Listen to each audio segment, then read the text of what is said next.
Come, let us explore the secret method of meditating without timers or apps.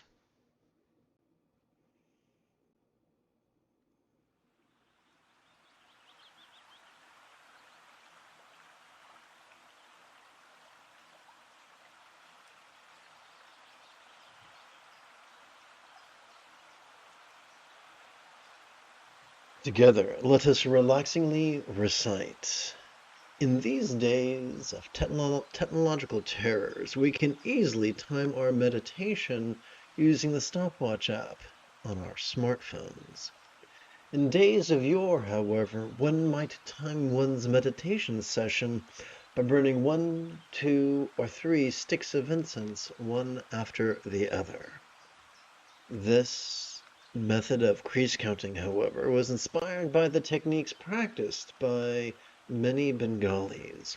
Those of us living in countries enduring a rise of fascism know that although cranky officials in polyester could confiscate smartphones, mullahs, and rosaries alike will most always have our hands.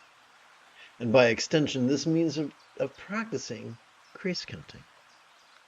Those of us who have endured disabilities numerous and lifelong are often drawn to the energy work of Taoism as well as Tantric Buddhism. Although we could influence our bodies, channels, winds, and drops, or nadi, prana, and bindu in Sanskrit through visualization or invocation. The easiest and most therapeutic method is to use the finger gestures or mudra that are part and parcel of this practice of Bengali crease counting, consisting of the first pillar, inhalations or repetitions, the second pillar, sets, and the third pillar, collections. Beginning with the first pillar, over the span of 12 inhalations, we could touch the tip of our right thumb to the lowest, middling, and upper set of creases upon its little finger.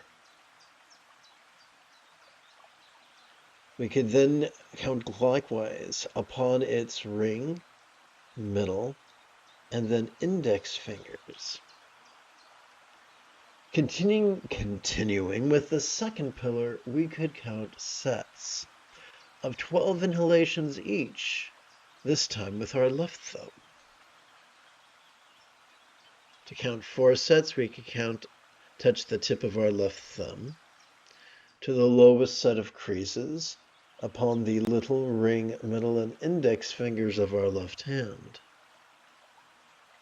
Yes, to count 8 sets, we could touch both the lowest and the middling sets of creases upon the 4 fingers of our left hand.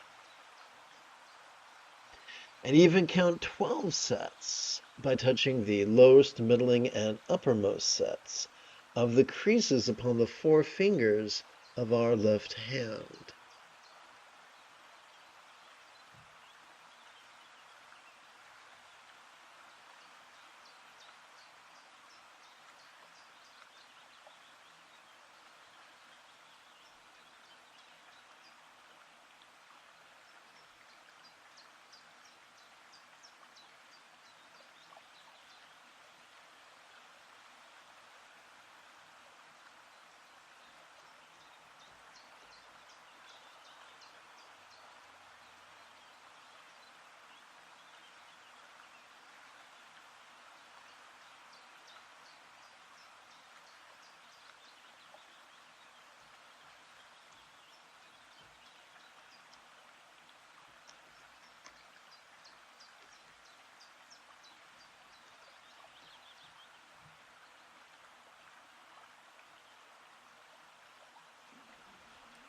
And even count 12 sets by touching the lowest, middling, and uppermost sets of the creases upon the 4 fingers of our left hand.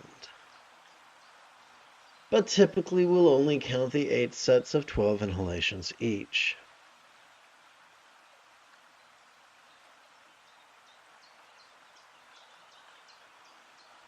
Finishing with the third pillar, we could gather 5 collections of 4, 8, or 12 sets of 12 inhalations each.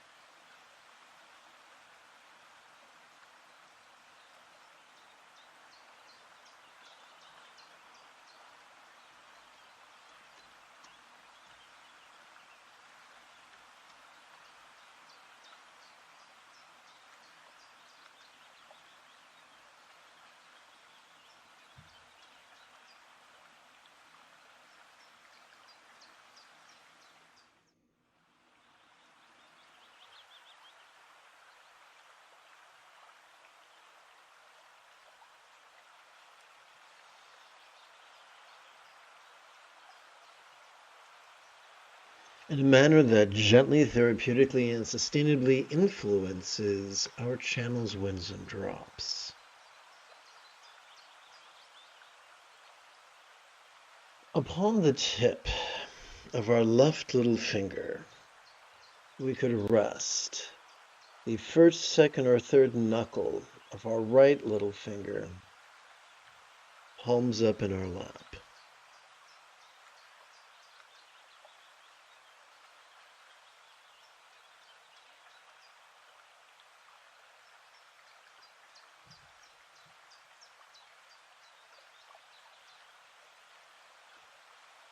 Doing so could gently invite or real or imagined subtle energies to automatically coalesce in the bladder region of our lower abdomen.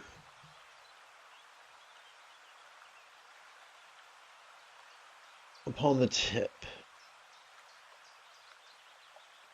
of our left ring finger, we could rest the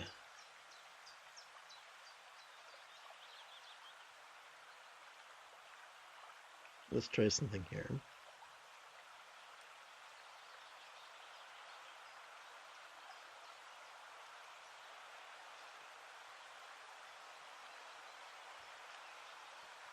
Mr. VS.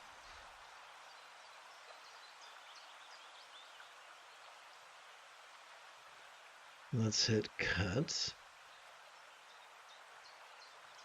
paste,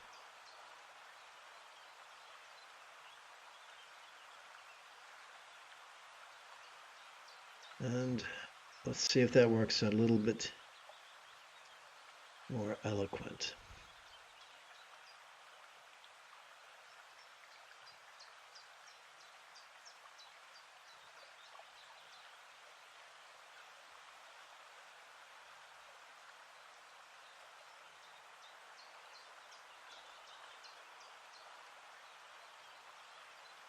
Okay, let's give this a shot. Upon the tip of our left ring finger, we could rest our right ring finger's first, second, or third knuckle, palms up in our lap. That does work well. Doing so could gently invite or real or imagine subtle energies to automatically coalesce in the navel region of our mid-abdomen.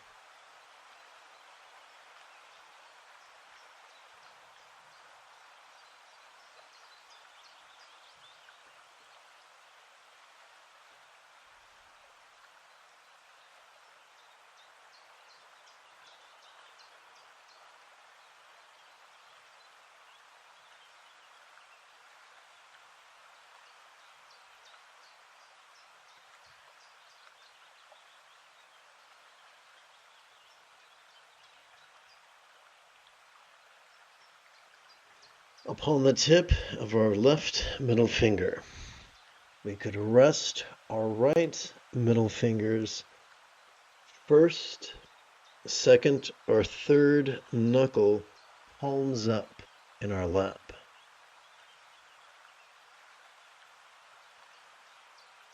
Doing so could gently invite or real or imagine subtle energies to automatically coalesce at the heart region of our chest.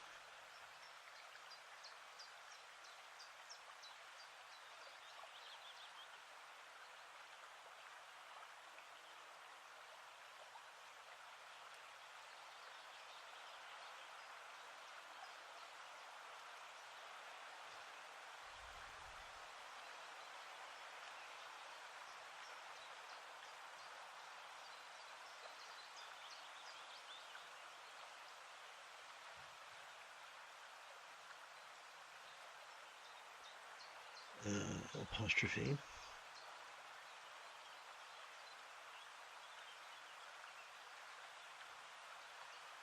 Let's see if this fits okay. It appears to. Here we go. Upon the tips of each of our left fingers, we could rest each of our right fingers first, second, or third knuckles palms up in our lap. Doing so could gently invite or real or imagine subtle energies to automatically coalesce where we feel the lump in our throat.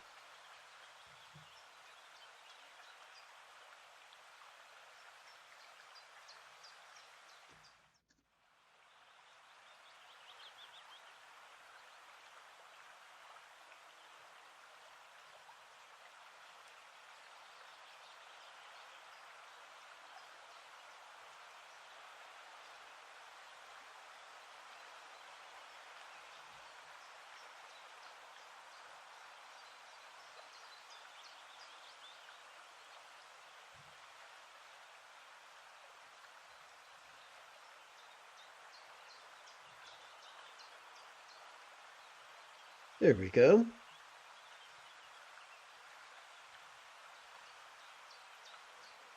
Last one.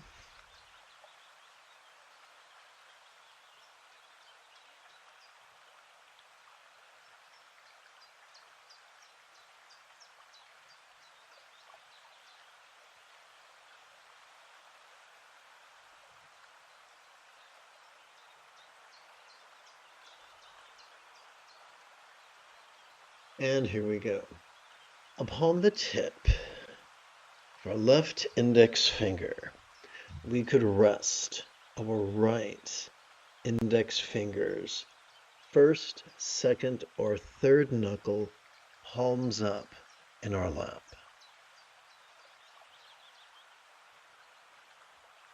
Doing so could gently invite or real or imagine subtle energies to automatically coalesce at the crown region of our head.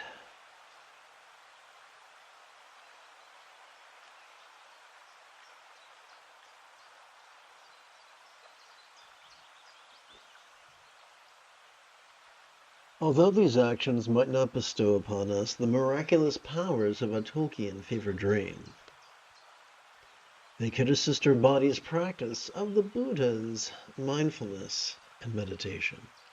Now I know what I forgot. Okay, here we go. 1, 2, 3, 4, 5, 6, 7, 8, 9, 10, 11, 12, 13, 14, 15, 16, 17, 18, 19, 20, 21, 22, 23, 24, 25, 26, 27, 28, 29. And I'm going to hit copy. 1, 2, 3, 4, 5, 6, 7, 8, 9, 10. 1, 2, 3, 4, 5, 6, 7, 8, 9, 10. 1, 2, 3, 4, 5, 6, 7, 8, 9. Let's hit paste. And let's make sure everything's lined up adequately. Almost. Close enough for government work. Okay. Having completed our opening lesson, let us turn our attention. Let us shift gears. It is Obi-Wan Kenobi Wednesday morning. Come, let us meditate like a Jedi after approximately 30 seconds of housekeeping. This is the Dzogchen Lama Jigme Gyatso of the Buddha Joy Meditation School. For more than 30 years, I have harnessed my autistic special interests, as well as my ADHD hyperfocus, to spend about 8 hours a day, almost every day, studying, practicing, mastering, and reverse engineering the teachings and techniques of each school of meditation so that I can become your personal, nerdy, neurodivergent guide to Nirvana. Welcome, my friends, to Meditate Like a Jedi, which is made possible due to the generosity of viewers just like you. For the remainder of this morning's live stream, let's play with the latest iteration of very easy meditation practice text, or sadhana, if you're nasty. Sturgeon's law reminds us that 90% of everything sucks, including humans, even those who claim to be meditation teachers. It infers that 90% of the so-called meditation teachers would rather be a minion of Yang's religious or irreligious patriarchy than that of Yin's spiritual matriarchy. They'd rather be rigid than flexible. They'd rather be fearful than loving. They'd rather be superstitious than rational. They'd rather be controlling than laid back. They'd rather be elitist than egalitarian. They'd rather be cryptic than lucid. They'd rather be competitive than cooperative. They'd rather be cruel than kind. And they feel so positive about these attributes that they want them for you as well. Therefore, it should come as little surprise that the majority of these so-called teachers implore their students to actively focus and actively analyze. Now, if one was going to take that advice to heart, the only region of our brain that could fulfill those actions would be the discrete pathways found in the medial and dorsolateral prefrontal cortex. However, this comes with a price. The more we exhaust the front region of our brain, the more we open ourselves to the symptoms of depression, the more likely we are to trigger our amygdala, the seat of both the anxiety and aggression that are antithetical to the peace and love we would rather experience.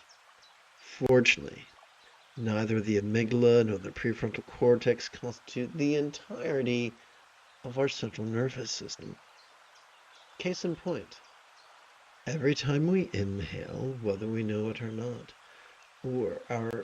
we have evolved to automatically access our sympathetic nervous system ensconced within the middle third of our spinal cord.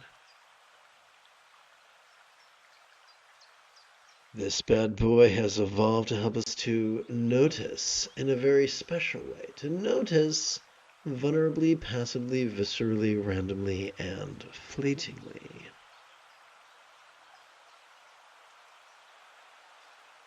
Which is, of course, the opposite of the rigidity and controlling tendencies of concentration.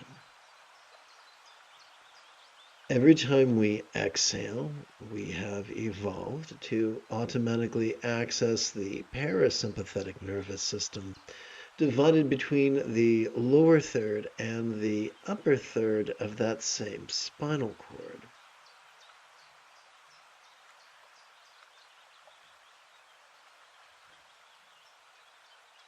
This parasympathetic nervous system supports both our physical relaxation and helps us to physically relax and mentally release to such a degree that which we noticed during our previous inhalation could fleetingly feel less stressful, less permanent, and less defining, at least until the next inhalation, where the process begins all over again.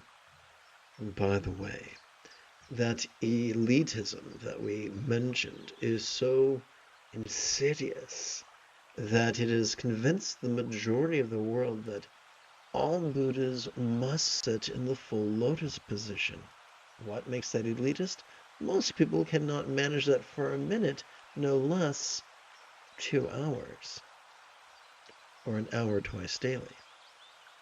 Fortunately, the most ancient Buddhist statuary depicts the Buddha not as sitting in the full lotus posture, but only the quarter lotus posture, wherein one lower leg rests comfortably upon the other, like the two pieces of bread forming a sandwich.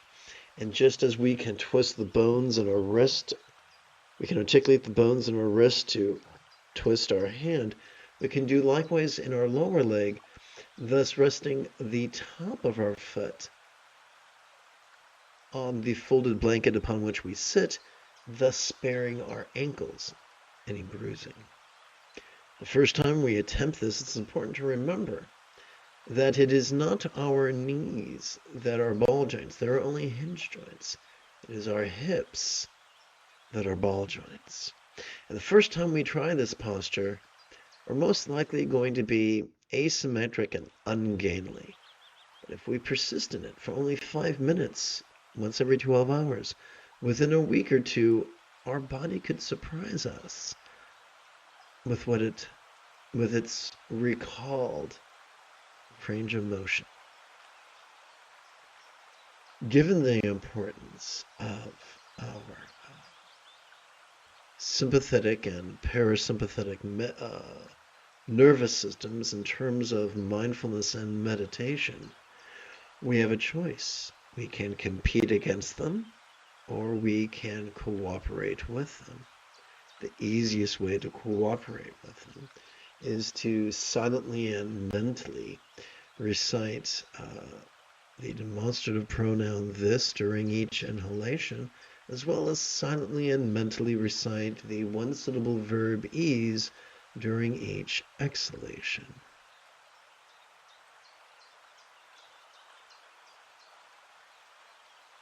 Of course, when we're starting out, for the first minute or two, it might feel helpful to use the 3-syllable exercise, which is simply noticing and relaxing.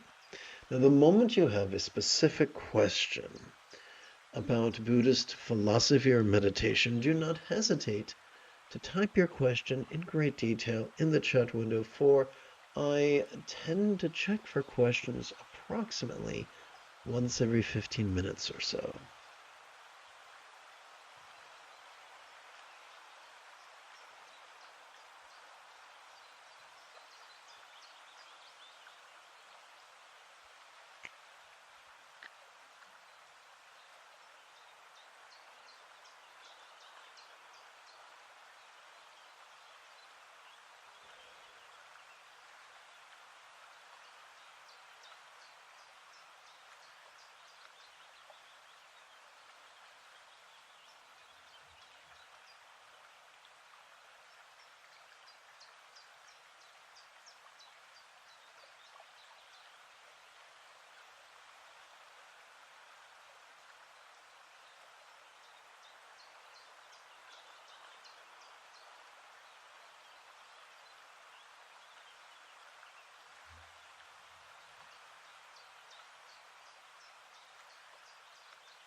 You have taken your first step into a much larger world.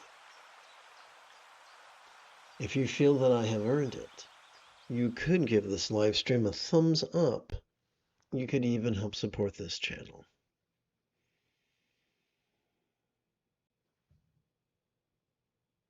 In a wrong button. In approximately 10.5 hours, I would very much like to return to lead today's evening meditation class, as well as group practice. And if you are as geeky as me, may the Force be with you always.